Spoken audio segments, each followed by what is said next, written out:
guys, I am Malaguchi Smoker Steve at your service. Happy Holy Thursday for all of you guys. Ayan, dahil Holy Thursday, nag-grade po tayo ng bibimbap for today. Tuturuan po natin kayo ng bibimbap cook just 4 minutes. Imagine 4 minutes, makakakain ka na ng napakasarap na bibimbap. First thing to do is, syempre, hiwain natin ang ating mga carrots na napakanipis. Ganyan. And then, isutay po natin siya ng napakagandang wok or ang panluto, guys. Ayan. And then, ilagyan po natin ng sesame oil. And then, budburan natin ng konting salt. Konting salt lang po. Wag po natin dadamihan ng salt kasi nakakasama sa ating kidney. Para magkaroon tayo ng healthy body, konting salt. Ayan, ang aking sesame oil. Ayan. Bakit po sesame oil ang aking ginagamit sa aking pagluluto? Ayan, sesame oil is yung nagpo-produce po siya na napakabangong aroma sa ating mga pagkain. Lumalabas yung sarap ng pagkain natin. So, ito po ay saktong-sakto sa bibimbap na ginagawa natin. Ganun po ang taste. After yan, guys, pagkatapos ng ating carrots, kailangan po natin isutay ang ating zucchini or ang tinatawag na pumpkin. Pumpkin sa ibang bansa. Pumpkin po, yan sa Japan, Korean. Yung pahaba yan, guys, makikita nyo sa aking video. Ginagamit ko yan. Nung ako'y nagluluto ng mga soup, ayan, ginamit ko yan. Nasa akin details sa aking mga videos, guys. Panoorin nyo ang aking mga videos, guys. Marami kayong matututunan mga recipe coming from Korean chef. Okay, ayan. Ako naman ang Filipina chef. Ayan, ako transcript ba yan? Nagtatransfer ng mga salita nila. Ayan, after yan, guys, ano natin ang onion.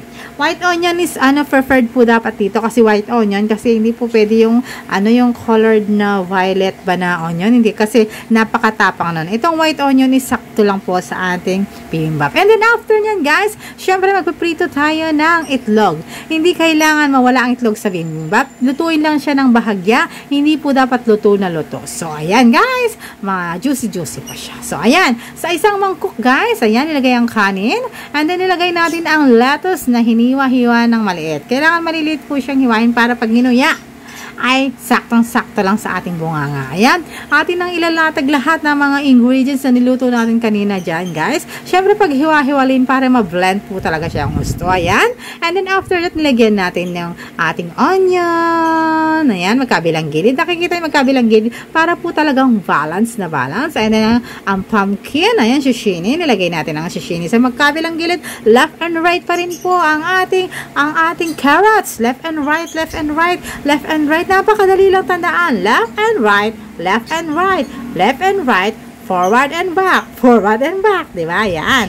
Yan, malapit na tayo matapos, guys. Ayan, matatapos na tayo, guys. Ayan, kailangan natin ng gochujang or ang chili, hot face. Chili hot face. Medyo nalito ako dun, Kaya gochujang. Makikita nyo rin sa aking description yan. Siyempre, lagyan natin yan siya ng sesame oil. Ayan. Sinabi ko na sa inyo ang importante ng sesame oil.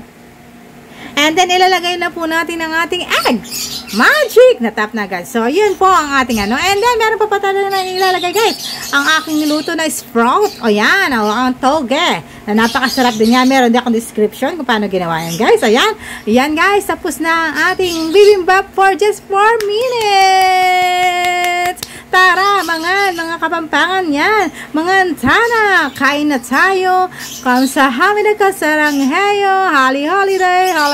Bye-bye.